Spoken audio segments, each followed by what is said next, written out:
Ici, dans cet hémicycle, résonne souvent l'écho de nos batailles politiques. Ici, ces batailles sont parfois vives, brutales. Elles ne ménagent ni les députés, ni les ministres. Ici, à l'Assemblée nationale, résonnent de belles et grandes batailles politiques. Il s'agit parfois de plus petits combats qui, pour certains gagnés, font progresser notre société. C'est ici que résonne, par la voix des députés que nous sommes, l'écho de celles et ceux de nos concitoyens qui, trop souvent, ne parviennent plus à se faire entendre. La proposition de loi que j'ai l'honneur de présenter au nom du groupe Les Républicains n'est pas tout à fait un sujet comme les autres. L'école de la République, la place que l'on y fait au handicap ne sont pas des sujets comme les autres. La cause du handicap nécessite de poser les armes, de faire résonner autre chose que les querelles partisanes. Elle nous impose de nous mettre au travail. La place du handicap à l'école dit beaucoup de ce que nous sommes, de notre pays, de nos valeurs, de notre capacité commune à ne jamais transiger lorsqu'il s'agit de l'égalité des droits ou bien parfois, plus tristement, de s'accommoder des inégalités. Car c'est bien de l'égalité des droits dont il s'agit aujourd'hui. L'égalité qui fonde notre socle républicain et qui fait un enfant, un élève, ordinaire ou extraordinaire, porteur du handicap ou non, différent ou comme les autres, suivra une scolarité normale, apprendra, grandira, deviendra un citoyen complet et respecté. Ces inégalités des droits est un long chemin. Depuis la loi d'orientation du 30 juin 1975 jusqu'à la loi du 11 février 2005, voulue par Jacques Chirac, le chemin fut long. Ce long chemin nous pousse à l'humilité. Mais ce long chemin nous pousse aussi à prendre en compte toute la mesure du défi qui nous attend. Le nombre d'élèves accueillis est passé d'environ 100 000 en 2006 à plus de 320 000 en 2017 et 340 000 en 2018. Dans le même temps, le nombre d'élèves bénéficiaires d'un accompagnement humain a été multiplié par 5. Ils étaient plus de 156 000 en juin 2017. Il y a 2 ans, à la rentrée scolaire de 2016, on dénombrait 137 000 élèves bénéficiaires d'un accompagnement humain, 15 518 élèves de plus qu'à la rentrée de 2015. En 2016, des élèves en situation de handicap scolarisés en milieu ordinaire bénéficiant d'un accompagnement humain étaient de 46%. Mais il faut dévoiler d'autres chiffres, plus douloureux. Pour cette rentrée, plus de 600 élèves se trouvaient sans solution d'accompagnement sur l'Académie de Rennes.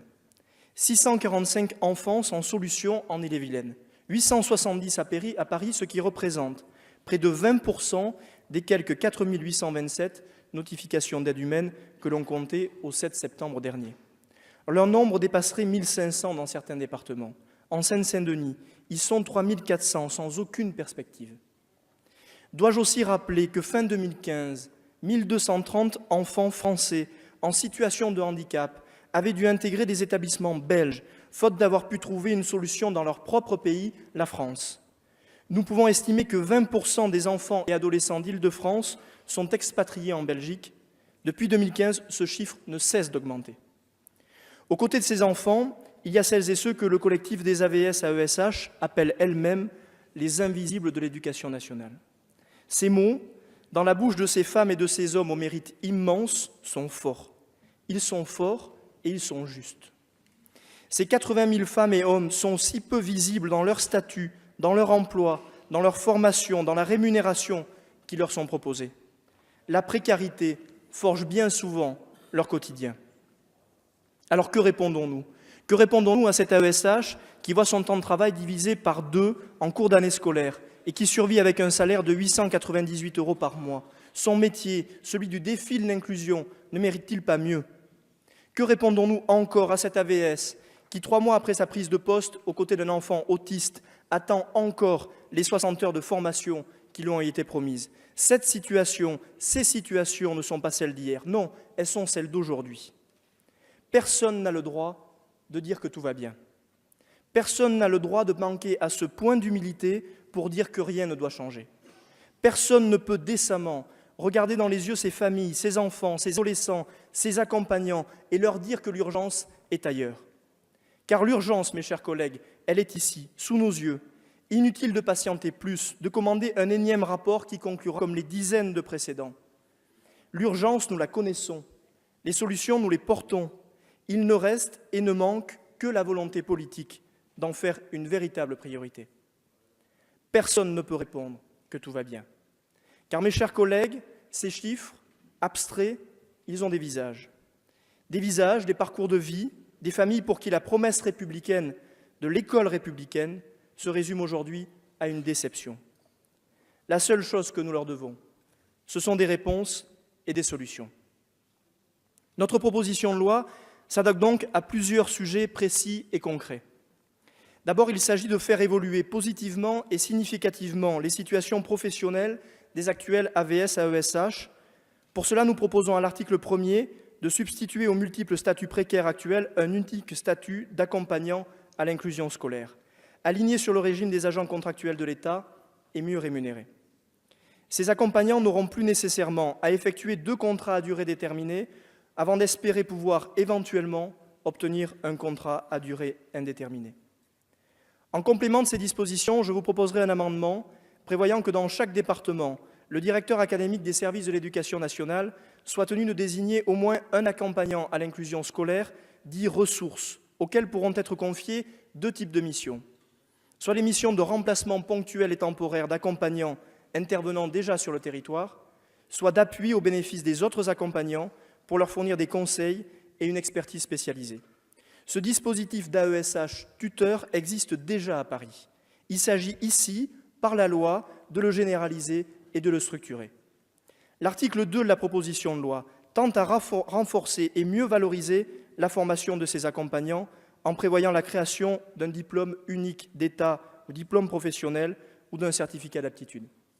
À celui-ci pourra s'ajouter une filière de spécialisation, ouvrant pour les AVS, AESH, demain accompagnants, une perspective d'évolution de carrière.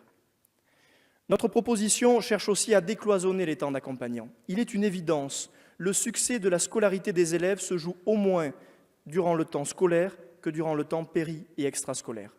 L'article 1er énonce sans ambiguïté que les accompagnants pourront donc être aux côtés des élèves en situation de handicap lors des sorties scolaires. Vous me direz sûrement que la loi le prévoit déjà, sauf que tant de situations nous montrent qu'elle n'est pas un droit effectif. L'article 5 met en place un parcours inclusif que je vous suggérerai par voie d'amendement de qualifier de personnalisé. Il permettra de rassembler autour d'une table, au moins 3 fois par an et à minima avant la rentrée des classes, l'ensemble des acteurs concernés par l'accompagnement de l'enfant, y compris les accompagnants. Aucun dispositif de ce type n'existe aujourd'hui. Enfin, l'article 4 suggère d'encadrer les délais d'examen des demandes à MDPH, les faisant passer de 4 mois aujourd'hui à 2 mois.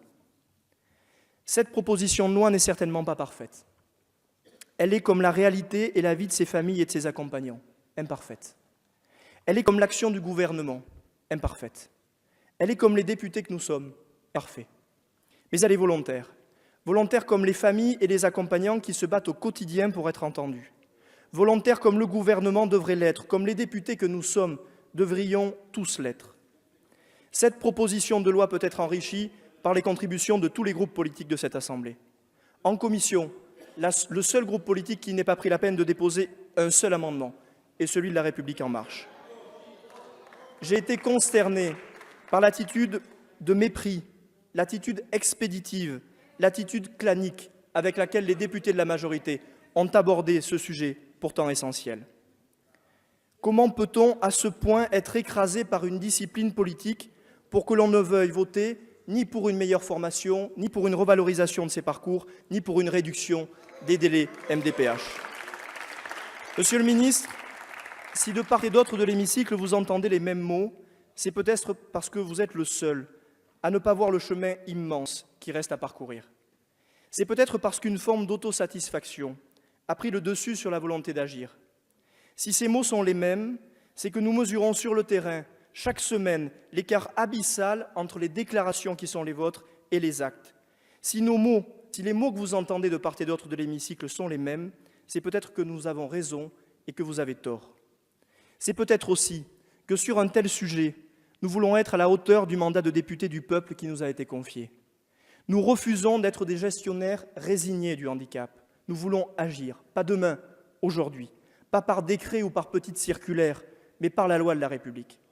Mesdames, Messieurs les députés, Monsieur le ministre, je formule un vœu, celui que nous soyons collectivement à la hauteur de ce sujet. Ces enfants le méritent, ces accompagnants le méritent, notre idéal républicain le mérite aussi. Merci, Monsieur le rapporteur. La parole est à monsieur